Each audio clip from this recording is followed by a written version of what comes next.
Good morning, welcome to Breakfast with Charlie State and Louise Minchin. Our headlines today. The Taliban take control of Afghanistan. 20 years after they were forced from power, fighters enter the presidential palace in Kabul. There were chaotic scenes at the airport as thousands of people desperately tried to leave the country. British troops have arrived to help the UK's evacuation effort. The Prime Minister has called for a coordinated international response to the crisis. Nobody wants Afghanistan once again to be a breeding ground for terror. In other news, new guidelines on gun licences are to be introduced in the wake of the mass shooting in Plymouth.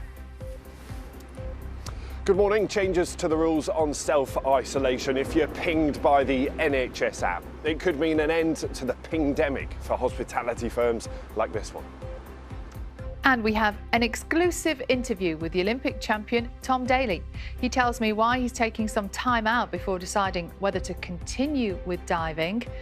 And I even got to try on that famous Olympic cardigan.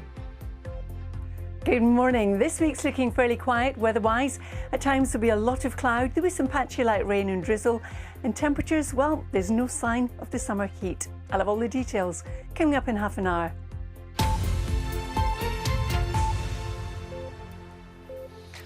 Good morning. It's Monday, the 16th of August. Our main story this morning, the Taliban have seized control of Afghanistan and declared the war in the country is over after their forces took the capital, Kabul. President Ashraf Ghani has fled the country. There have been chaotic scenes at Kabul airport where hundreds of Afghans have been trying to leave. Britain, the United States and other Western nations are continuing military operations to evacuate their citizens. Our correspondent Graham Satchell has the latest.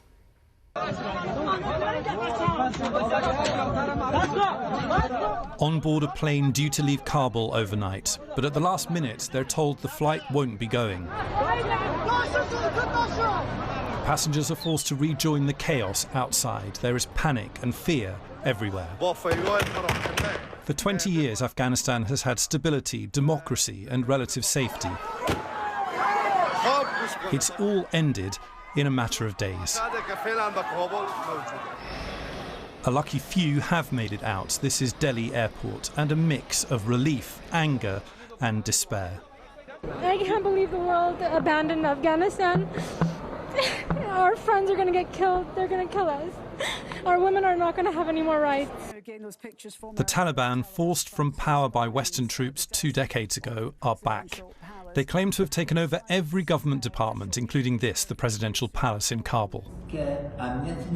Just hours earlier, the former president Ashraf Ghani at the same desk. He's now fled to Uzbekistan. In a statement, he said he's left to avoid bloodshed. Kabul is a city on the move, residents desperate to escape. Fear of what is to come has gripped every level of society, including former government ministers. Deep down in my heart, I keep telling myself I won't have to pay the price for joining a government position. But now I might face consequences that I never even dreamed of. And I guess that's the price that we pay for trying to make this world a little better than when we came to it, and particularly Afghanistan. British troops have now arrived in Kabul to evacuate UK nationals and Afghans who worked with them. It's thought around 4,000 in total are eligible to be airlifted out. Criticism of the chaos now engulfing Afghanistan is widespread. Parliament will be recalled on Wednesday to debate the crisis.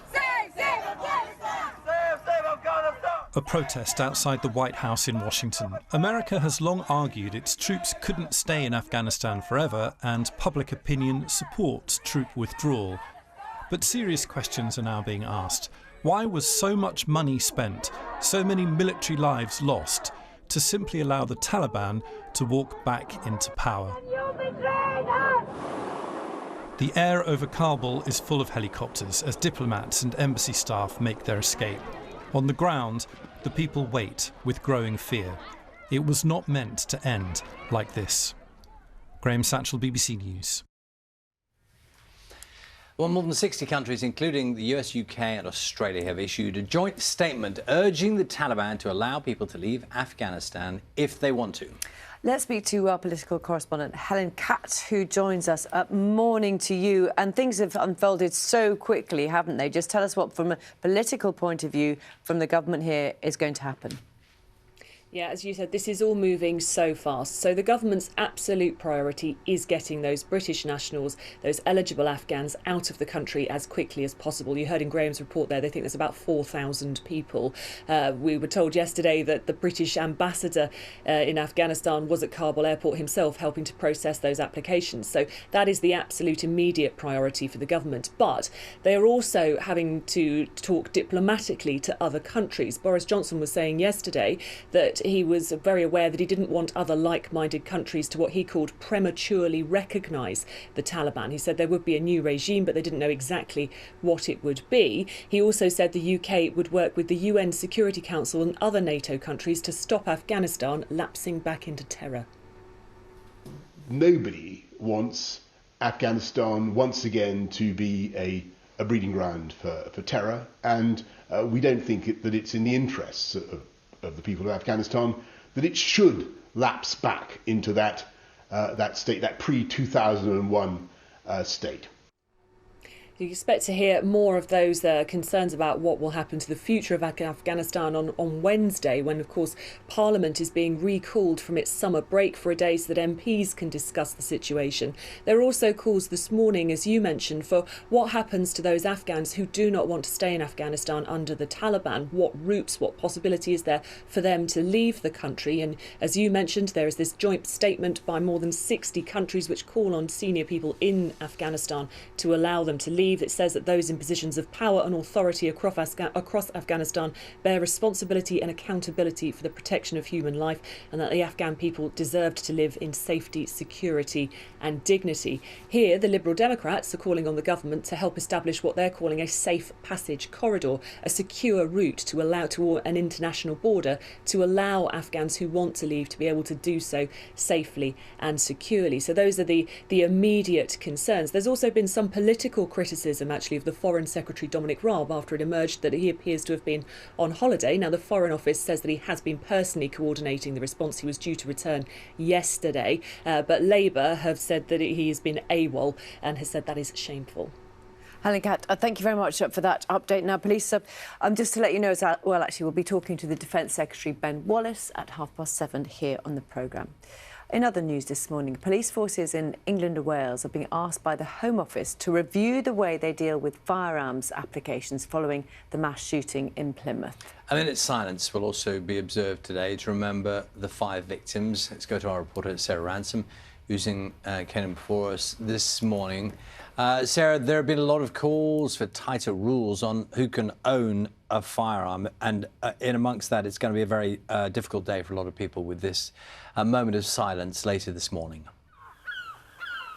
Yes, it absolutely is. And those calls that you talk about there, Charlie, well, they're getting ever louder as questions intensify about just who can have a firearm, particularly in the light of the fact that we know now that Jake Davison, the gunman who carried out this atrocity just last Thursday, why he had a gun in the first place, and why, when his licence was revoked following an allegation of serious assault, why that licence was returned to him just a few weeks ago. Now, that decision is being investigated by the police watchdog, the Independent Office for Police Conduct. And as you say, the Home Office today is asking all police forces in England and Wales to take a look again at the kind of policies and procedures that they go through when they issue a firearms licence. And they're also talking about possibly introducing in the future guidance on social media checks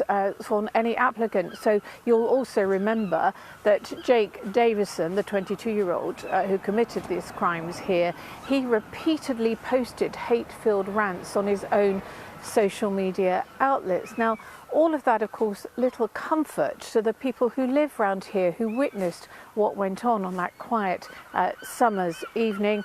They will have been laying tributes here, floral tributes here. They've been taking part in vigils over the weekend. There will be another chance for that to happen today when the city is invited to fall silent to remember those who died here. And it's hoped that other people around the UK will also take a moment to grieve and take part in that sharing of collective grief. Sarah, for the moment, thank you.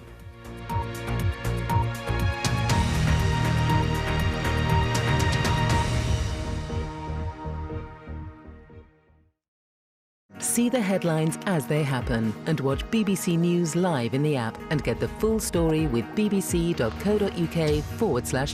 Follow the story for all the latest with BBC News.